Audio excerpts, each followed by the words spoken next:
뉴스 신세계 오늘도 헬마우스 임경민 작가와 함께합니다. 어서 오세요. 안녕하세요. 자, 최상목 권한대행이요. 네. 명태균 특검법 또 거부권 행사했습니다. 네, 오늘 오전에 임시국무회의를 주재를 하고 명태균 특검법에 대해서 제2요구안을 의결을 했습니다. 예. 이렇게 되면 최상목 권한대행이 이제 권한대행을 맡고 나서 8번째 거부권 행사 기록이고요. 그 전까지 이제 대통령 권한대행으로서 거부권을 행사했었던 사례가 총 3번인데 고건 권한대행, 노무현 전 대통령에 대해서 이제 권한대행을 했었고, 그리고 한덕수 국무총리가 이번에 이제 윤석열 피청구인을 대리하면서 거부권을 6건을 행사를 했고요. 고건 전 권한대행 같은 경우는 2건을 거부권 행사를 했는데 혼자서 최상목 권한대행 혼자서 8번째니까요. 신기록이기도 하고 본인의 종전 기록이 7건이었는데 자기 기록을 자기가 갱신하는 뭐 이런 상황이 됐습니다. 별로 그렇게 영예롭지 않은 거부권 행사라고 할 수밖에 없는데 원래 같으면 대통령 권한대행은 어쨌든 탄핵 심판이 진행되는 동안에 가능하면 현상 유지를 하는 것이 옳다. 이게 이제 대체적으로 우리 국가와 혹은 정치권이 합의하고 있는 내용이었는데 그런 기준에서 봤을 때 최상목 권한대행은 굉장히 좀 이례적인 권한 행사를 하고 있다. 뭐 이렇게 볼 수 있겠습니다. 아주 이례적이죠. 그런데 거부권 행사하는 이유는 뭐라고 됐습니까? 일단 뭐 오늘 국무회의를 하면서 여야 합의가 안 됐다든지 혹은 이제 명태균 특검법 안에 위헌성이 있는 요소들이 몇 있다라고 하면서 이제 조목조목 이야기하기는 했습니다만 사실은 기존에 뭐 다른 특검법안에 대해서 했었던 얘기와 거의 대동소이한 내용입니다. 뭐 여야 합의가 안 됐다거나 혹은 특검 추천 권한이 문제가 있다거나 뭐 이런 것들이라서 그 내용 자체가 새로울 것은 없고요. 어찌됐든 간에 이번 내란 사태와 관련돼 있는 여러 특검법들을 연속적으로 거부권을 행사하고 있다는 사실 하나는 좀 더 명징해졌다고 할 수 있겠습니다. 명태균 특검법 같은 경우도 결국 김건희 여사와 윤석열 대통령 부부가 지난 뭐 재보궐선거 당시에 지방선거나 재보궐선거 당시에 명태균 씨와 함께 공천에 개입했느냐 이 여부를 따지는 게 굉장히 핵심적인 문제인데 그걸 이제 따질 수 있는 특검을 가로막은 셈이 됐고요. 내란 특검법에 대해서도 지난 1월 31일에 2번에 걸쳐서 내란 특검법 거부권 행사한 바가 있고 이런 것들만 따지면 주로 이제 내란과 관련된 어떤 특검법을 진행하는 데 있어서 그 길목을 가로막고 있는 게 대통령 권한대행이 되어버렸다. 이렇게 얘기할 수밖에 없을 것 같습니다. 검찰은 이상한 수사를 계속하고 있고 거부권을 행사해서 특검법은 막고 있고 정말 이 상황을 풀기 위해서 어떻게 해야 되는지 정말 국민들 입장에는 난감하기 짝이 없습니다.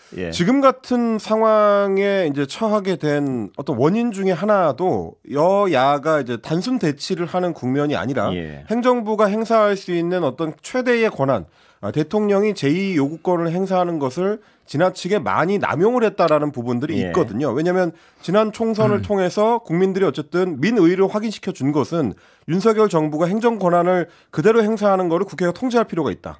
그렇기 때문에 야당들한테 이제 압도적인 의석을 몰아줬던 건데 그 의사를 국민적 의사를 무시하고 여전히 대통령이나 혹은 그 권한을 대행하는 대행자들이 똑같이 국회로부터 넘어오는 법안들을 다 쳐내고 있다.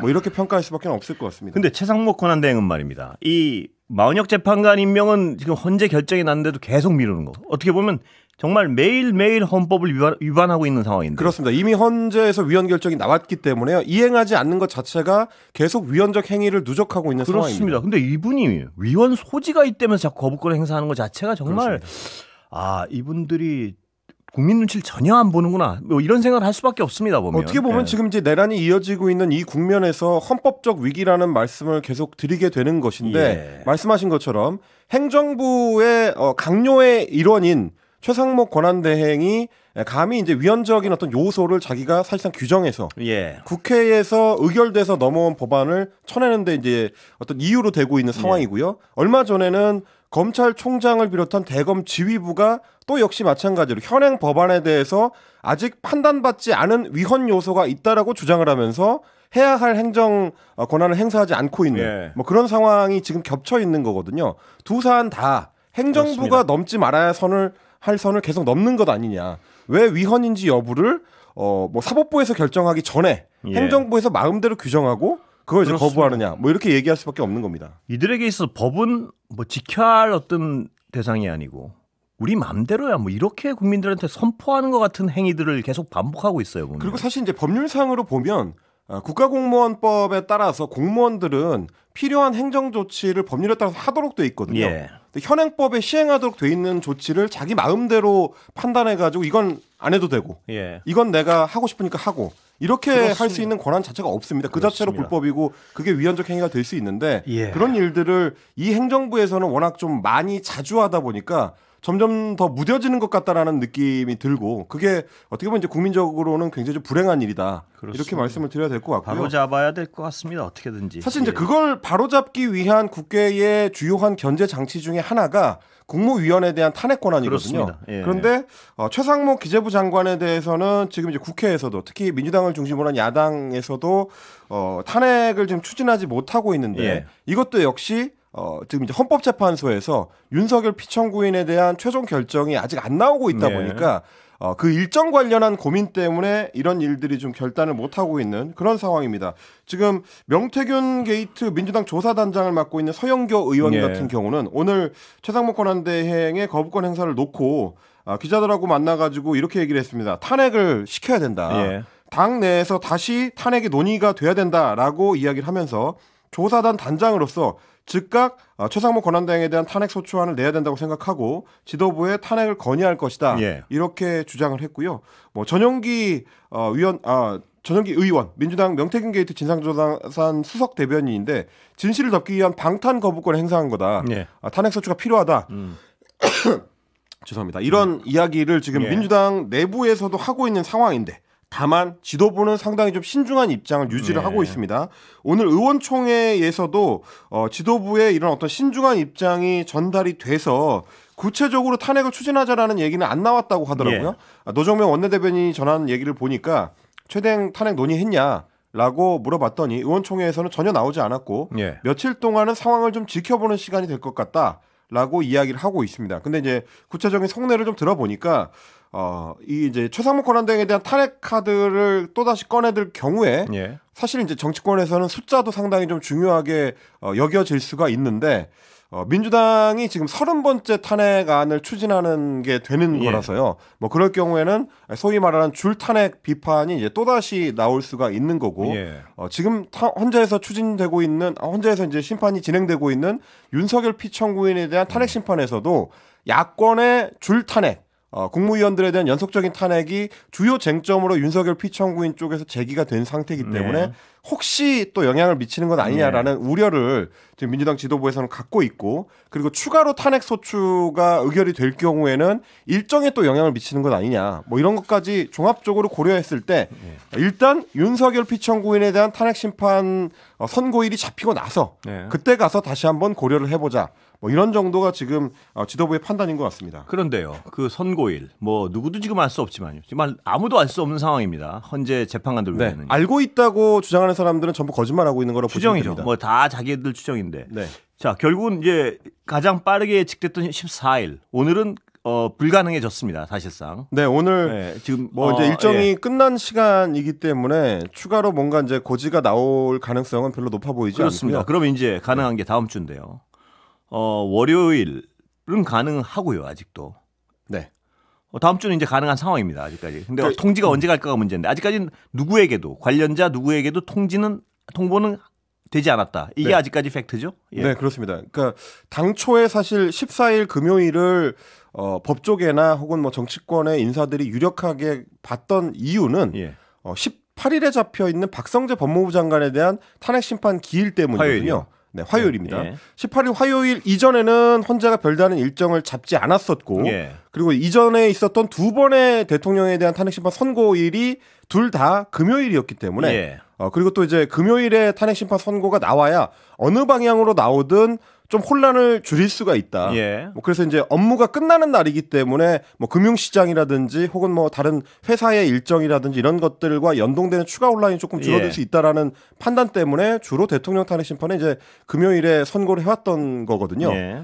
그래서 아마 18일 이전의 날짜로 치면 14일하고 17일 두 개가 남는 예. 거고 그리고 이제 그렇게 치면 14일 금요일이 좀 유력하지 않겠느냐. 네. 그렇게 생각하면 또 한 이틀 전쯤에는 탄핵 심판 선고일 고지를 해왔던 이전의 전례로 따져봤을 때 수요일쯤에 고지가 나오고 14일 금요일에 선고를 하지 않겠느냐라는 전망이 우세했는데 일단 오늘 이제 일정이 다 끝났기 때문에 오늘은 좀 안 될 것 같고요. 말씀하신 것처럼 이제 17일이 이제 월요일인데 물론 따로 원칙이 정해져 있는 것은 아니기 때문에 주말에도 기일 예고를 할 수는 있습니다. 그렇습니다. 뭐 야간에도 긴급 예고를 할 수는 있는데 다만 대통령 탄핵 심판이라는 굉장히 좀 중대한 사안이라는 걸 생각해 보면 굳이 주말간에 뭐 급하게 일정 공지를 하는 방식으로 좀 파격적 진행을 할 가능성은 그렇게 높아 보이지는 않고요. 그렇게 또 따지면 월요일에도 탄핵 심판 선고가 나올 가능성은 높지 않다. 가능성 측면에서는요. 네, 가능성 측면에서는 그렇습니다. 안 될 건 없습니다. 뭐 어떤 일정도 지금 안 될 건 없고요. 뭐 다만 이제 저희는 이제 계속 가능성을 말씀드리는 거니까 그렇게 생각을 해보면 지금 또 법조계에서 유력하게 이야기하는 거는 이제 수요일론과 금요일론입니다. 19일과 21일이요. 그렇습니다. 월요일에 고지를 하고 수요일에 선고를 하거나 혹은 통상적으로 금요일에 대통령 탄핵 심판 선고를 해왔던 전례에 비춰보면 다음 주 금요일도 이제 유력하게 검토할 가능성이 있다. 다만 지금 분위기로 봤을 때는 다음 주를 넘길 것 같지는 않다는 게 대체적인 예측인 것 같습니다. 워낙 지금 탄핵 심판과 관련해서 뭐 찬성하는 쪽이든 혹은 뭐 기각해야 된다라고 각하해야 된다라고 주장하는 쪽이든 집회의 양상이 굉장히 좀 달아올라 있는 상황이고 시간이 더 길어질 경우에는 폭발력이 더 이제 커질 거기 때문에요. 너무 좀 그 격화되지 않는 범위 안에서 좀 판단이 나와야 될 거고 또 한 가지는 이번 주에 경찰이 경찰력을 헌법재판소 주변에 집중하는 방식으로 지금 경력 운영을 하고 있습니다. 그래서 굉장히 좀 긴장도가 높아져 있는 상태고 헌법재판소 주변 한 100m 반경 정도를 사실상 진공 상태로 만드는 조치. 뭐 오늘도 보니까 경찰 차벽이라든지 방지턱이라든지 뭐 이런 것들을 바리케이트나 이런 것들을 설치를 해가지고 인근의 인도 자체를 통제하는 방식으로 통제 양상이 좀 높아졌더라고요. 근데 이제 이런 경찰력의 집중도 혹은 뭐 긴장감을 너무 오래는 유지할 수가 없기 때문에 그런 걸로 고려를 해보면 다음 주가 결국 결정에 있어서 굉장히 좀 중요한 한 주가 되지 않겠느냐 뭐 이렇게 좀 예상이 됩니다. 헌법재판소 내 고민이야 뭐 여러 가지가 있겠죠. 이 중대한 일이니까요. 그러나 국가 전체라는 측면에서 보면 하루라도 빨리 이루어지는 것이 정말 국익에는 도움이 되는 상황이란 건 뭐 자명한 것 같습니다. 이건 뭐 진영과 상관없이요. 그렇습니다. 사실 저희가 이제 뉴스를 만드는 입장에서 봐도 뭐 여러 새로운 뉴스들이 매일매일 양산되고는 있습니다만 그 뉴스들이 워낙에 헌법재판소로 향해 있는 뭐 국민적 시선을 누를 수가 없어서 거의 주목을 못 받고 있거든요. 그만큼 뭐 다른 뉴스가 없냐 싶을 정도로 헌법재판소 선고 일자 언제 나오느냐에 관심이 집중되어 있는 상황이라서 뭐 이런 어떤 이것도 어떻게 보면 이제 사회적 낭비입니다. 엄청난 낭비죠. 뭐냐면 이 분열 양상은 더 시간이 지날수록 점점 더 심화되고. 그렇습니다. 그것만이 낭비겠습니까? 이 경제적으로도 그렇고요. 사회 전반에 걸쳐서 모든 시스템이 지금 정지되어 있는 상태인데 하루라도 빨리 나와야 될 것 같습니다. 이 불확실성을 해소하기 위해서라도 결정이 빨리 나와야 될 거고 그렇습니다. 이미 이제 이번 주를 넘기면서 역대 대통령 탄핵 심판 중에서 가장 좀 긴 시일 헌법재판소가 고민하는 사건이 됐기 때문에 가능하면 빨리 결정이 나올 수 있도록 하루라도 좀 빨리요. 서둘러 줬으면 좋겠다라는 생각입니다. 자, 그런데 이런 와중에 김용현 전 장관은 말입니다. 옥중 편지를 계속 내는군요. 아주 이것도 사실은 이제 비슷한 연장선상에서 발생하는 문제들입니다. 그렇습니다. 탄핵 심판이 이제 빨리 결정이 안 나오면서 소위 말하는 이제 내란 진영의 이제 반격 태세 이런 것들이 정비될 수 있는 이제 시간을 벌었다라고 볼 수도 있는 부분이거든요. 김용현 전 국방부 장관이 윤석열 피청구인의 지지자들을 향해서 또다시 옥중 편지를 보냈다라는 소식입니다. 지금 뭐 벌써 몇 번째 이제 옥중 편지를 발신하고 있는 건데 13일에 작성해서 편지가 오늘 공개가 됐습니다. 악의 무리들이 저지른 불법 거짓 행각들이 하나씩 밝혀지면서 자유대한민국 체제 전복을 획책한 내란범이 누구인지가 드러나고 있다. 본인이 군 동원을 한 당사자인데 다른 사람들을 향해서 특히 이제 야당을 향해서 내란범이다라는 이제 주장을 내놓고 있습니다. 그러면서 민주당을 악의 무리라고 지칭을 했는데요. 죄악상이라면서 이제 10가지 혐의를 주장을 했습니다. 하나는 물론 이제 하나하나 따져보면 다 지금 상식에는 별로 맞지 않는 주장들이긴 합니다. 일단 뭐였냐면 중국, 북한과 결탁해서 부정선거로 민주주의의 근간을 흔든 죄가 있다. 예. 이거는 이제 우리 대법원을 통해서 이미 이 부정이 된 부정선거는 없다가 이제 예. 수십 차례 수백 차례 결정이 된 내용인데도 불구하고 같은 주장을 지금 윤석열 피청구인 쪽에서는 반복을 하고 있는데 이런 식의 이야기들, 그러니까 예. 중국과 묶어서 소위 말하는 이제 간첩론을 제기를 한다든지 부정선거 음모론을 제기를 한다든지 헌법재판소의 이제 재판관을 향해서 이 어떤 험담을 하는 주장을 내놓는다 이런 것들이 지금 이제 김용현 전 국방부 장관의 편지들로 채워져 있고요. 기존에 내놨었던 주장을 사실상 반복하는 그렇습니다. 얘기인 건데 이 사람들한테 있어서 사실 여부는 전혀 중요하지 않은 상황이 이미 훨씬 지나버린 것 같습니다. 뭐 예. 그럼에도 불구하고 이제 광장에 모여 있는 네. 에너지가 워낙 크다고 이제 판단이 되니까 예. 일종의 이제 자기 구제를 위한 선동의 메시지를 밖으로 보내고 있는 것 아니냐 뭐 예. 이렇게 볼 수밖에 없을 것 같고 다만 김용현 전 장관이 기대하는 것처럼 윤석열 피청구인이 탄핵이 기각돼서 복귀할 가능성은 뭐 그렇게 높지는 않고요. 예. 설사 복귀를 할 수 있는 기회가 열린다고 하더라도 네.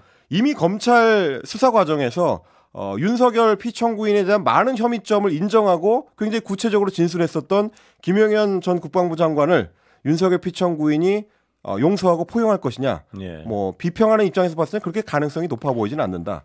예. 어느 쪽이든 본인 입장에서 별로 유리해 보이지 않는 이런 행위를 하는 것도 나중에 다 본인의 형사재판에서는 불리하게 작용할 가능성이 높다는 거 예. 알 필요가 있을 것 같습니다. 그렇습니다. 그리고 헬마 말씀하셨지만 기각될 가능성이 높지 않은 정도가 아니고 상식의 수준에서 보거나 일반론의 수준에서 보면 불가능에 가깝겠죠. 그러나 근데 여러 가지 어떤 일어나선 안 될 일이 계속 일어나다 보니까 그러니까 여러 불안해한 어떤 국민들이 많은 것 같습니다. 그러나 이런 어떤 불안감 때문에라도 빨리빨리 선거가 이루어져야 될 것 같습니다. 보면 그렇습니다. 예.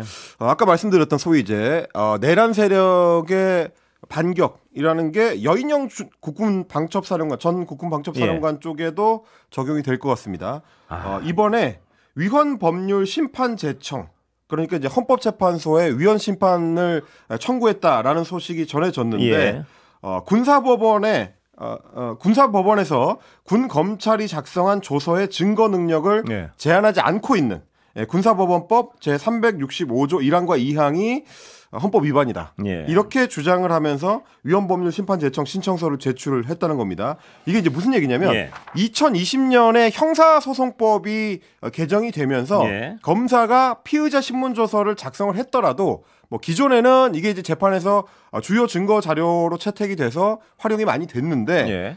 이 피의자 신문 조서를 피고인이나 변호인이 인정을 안 해버리면 예. 나중에 가서 부정을 하면 재판 과정에서 나는 그 내용에 동의하지 않습니다라고 해버리면 이 피의자 신문 조서를 증거로 인정할 수 없도록 됐거든요. 예. 그러니까 결국 이제 공판 중심주의를 조금 더 강화하고 예. 피의자의 자기 방어권, 피고인의 자기 방어권을 예. 최대한 보장하기 위해서 검사와 함께 작성한 피의자 신문 조서라고 하더라도 부정할 수 있다. 예. 이런 식으로 이제 형사소송법이 개정이 됐는데 지금 이제 군사법원에 적용되는 군사법원법에는 이 내용이 적용이 안 돼 있다는 네. 겁니다. 네. 그래서 이제 군 검찰한테서 받아온 이 피의자 신문 조서는 그대로 이제 군사법원에서 활용을 하고 있는 상태이기 예. 때문에 이거는 형평성에 맞지 않는다. 예. 이것도 역시 위헌으로 판단을 해서 바꿔줘야 된다라는 주장을 내놓고 있는 겁니다. 예. 근데 물론 이제 여인영 전 방첩사령관 측에서 이제 구체적인 얘기를 하고 있지는 않습니다만 아마도 일단은 시간 끌기 목적이 가장 클 거고요. 이게 위헌 심판 제청을 법원이 받아들일 경우에는